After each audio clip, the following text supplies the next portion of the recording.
I'm Aaron Sagers, and this is Talking Strange.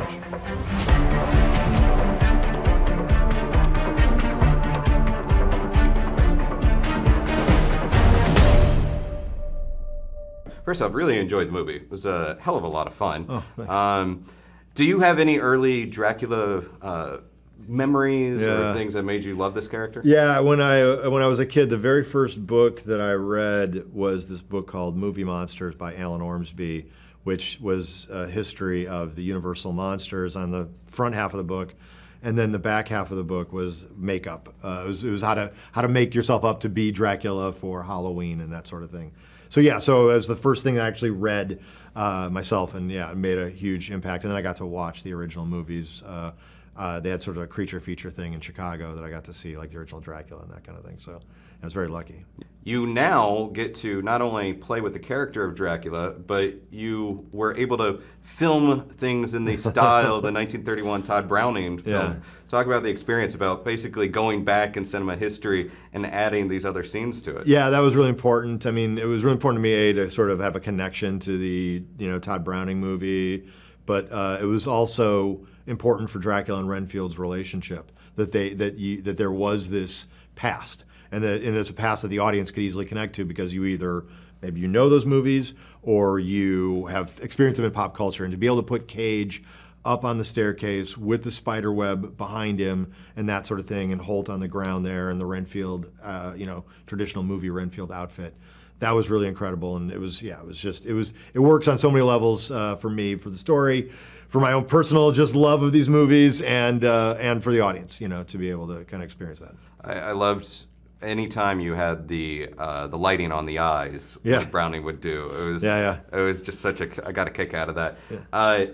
Why, when you have someone like Cage in this role, talk about how that changes the direction of this film, because a different actor would have gone in.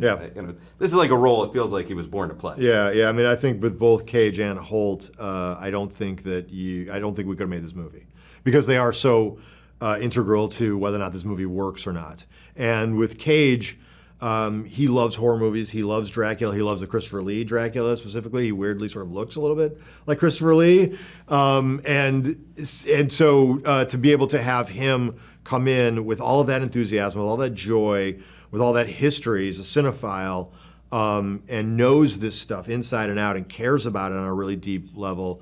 He immediately, came to the table with a voice and with body language and with ideas as far as wanting to change things in the dialogue to sort of sound a little more like he's from the past and things like that. That was really amazing. It was great to be a part of that, and he's an incredibly giving actor, and he's wonderful. There's a lot of blood in this movie. Yeah. I don't know if there's a measurement, how to quantify it, but there's a lot of blood. Yeah. Was this anything that Universal at any point was like, I don't know, maybe we shouldn't have a scene where we're using limbs as nunchucks essentially?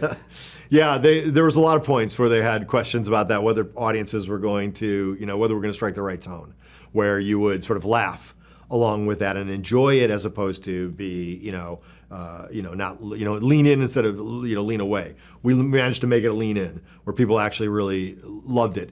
Part of that's just, part of that's the tone of the movie overall. Part of that's kind of the color palette we chose to use. I mean, the color palette of the movie in general, very saturated and garish at times, but also the color palette of the blood to make it a little more fun and poppy, so that it didn't feel like real blood. It felt, and the volume of blood coming out at times. I think people knew that we were, the minute he punches a guy's head off and there's a geyser of blood coming out of it, I think people put it more in the Kill Bill side of than Hostile, so side of the ledger. So yeah, so we had the audience. I think we had the audience on our side, from there. So I think we managed to strike the right tone. I might be reading too much into this, but we have this crime family in New Orleans, last name Lobos, Wolf, and then we have these scenes where It looks like some sort of operating theater. There's some sort of experiment taking place. Yeah. Are these breadcrumbs to a larger Universal Monsterverse? I don't think that, I don't think the studio looks at this as a one-off movie, and if there's more movies after that, then we have lots of things to explore.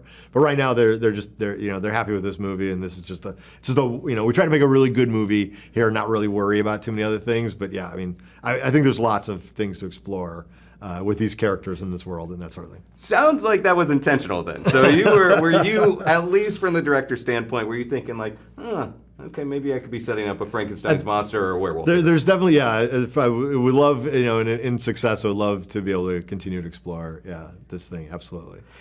You guys filmed in New Orleans, and that is a perfect setting for a vampire story. I was just curious if you could talk about New Orleans as a bit of a character in this and why it was important to New Orleans, because of the history with Anne Rice movies and books, the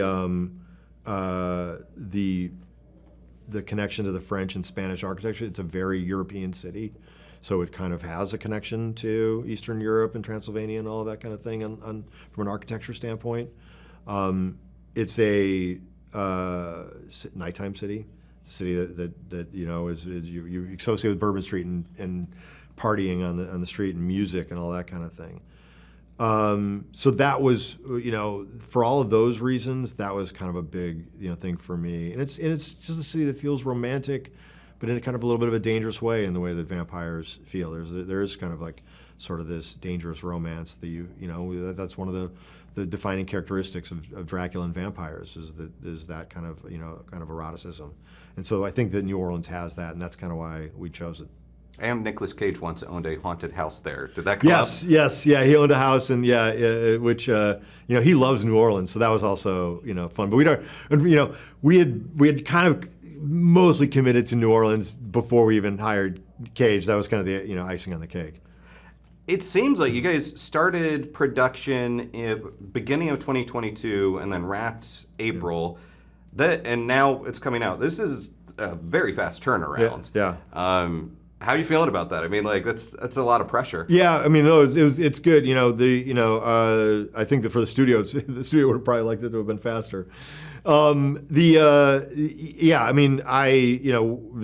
shoot went really well, and the fact that they kind of let us play around a little bit in post and develop the effects, because there's a certain amount of stuff that need to be developed in post. We're really fortunate that they gave us the time to be able to. I mean, from their perspective, they gave us time to be able to marinate with the movie a little bit. So we're very lucky. Yeah. And then just talk about Aquafina a little bit, because she brings this really strong comedic element to it. Yeah. Of course, everybody does really in this film. But talk about her contribution. Yeah, I mean, I love working with Aquafina. She's great. We needed somebody who could do angry but make it funny. Somebody who was going to and be kind of somebody who wasn't going to take any bullshit from anybody, and to inspire Renfield. And Aquafina is so charming. She makes anger funny. She's almost like a cartoon character in the way she uses her face and her body language and stuff like that, which is really charming. And there was great chemistry between her and Renfield, between Rebecca and Renfield. That I really liked that they had. It doesn't develop into a romance necessarily, but there's like a real solid friendship. And I like seeing male and female friendships in movies where there's a love there. Maybe it's an unrequited love or whatever, but there's a true love there, and I really like that. And I love that these two were able to kind of make that kind of His Girl Friday thing sort of work. Is there a love between Renfield and Dracula on any level? Oh, absolutely.